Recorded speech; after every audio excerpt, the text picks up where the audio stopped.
गंगोत्री, जैसा कि नाम से ही प्रतीत होता है, जहां पर गंगा उतरी उस स्थान का नाम है गंगोत्री। ग्लेशियर से गंगा गौमुख में प्रकट होती है। गंगा मैया के मंदिर का निर्माण गोरखा कमांडर अमर सिंह थापा द्वारा 18वीं शताब्दी के शुरुआत में किया गया था। वर्तमान मंदिर का पुनः निर्माण जयपुर के राजघराने द्वारा किया गया।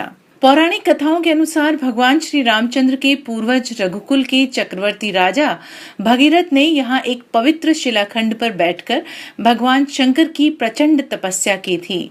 इस पवित्र शिलाखंड के निकट ही 18वीं शताब्दी में इस मंदिर का निर्माण किया गया। ऐसी मान्यता है कि देवी भागीरथी ने इसी स्थान पर धरती को स्पर्श किया। गंगोत्री स्थित गौरीकुंड को देखने से लगता है कि शिवजी ने सचमुच ही अपनी विशाल जटाओं में जो शिखा जटा है उसके शीर्ष से आकाश से उतरी गंगा को प्रेम से लपेटकर इस धरती को जीवन दिया है। गौरीकुंड के इस दिव्य दृश्य को देखकर देखने वाले सभी पर्यटक आनंद से विभोर हो जाते हैं। ऐसा लगता है जैसे देवाधिदेव महादेव ने अपनी स्वर्णिम जटा को गोल घुमाकर इस गौरी कुंड में एक लट से गंगा को इस कुंड में निचोड़ दिया है।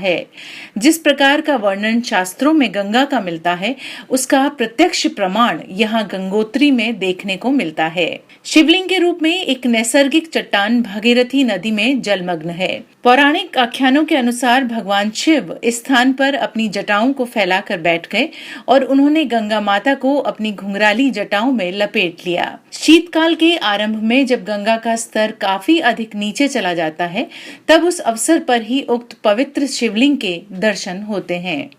यहाँ से भयंकर निनाद करती हुई पहाड़ों का सीना चीरती हुई आगे की ओर भागती है और यहाँ से इसे भागीरथी के नाम से पुकारा जाता है। वैसे देवप्रयाग में 7 नदियों की धारा मिलकर गंगा बनती है।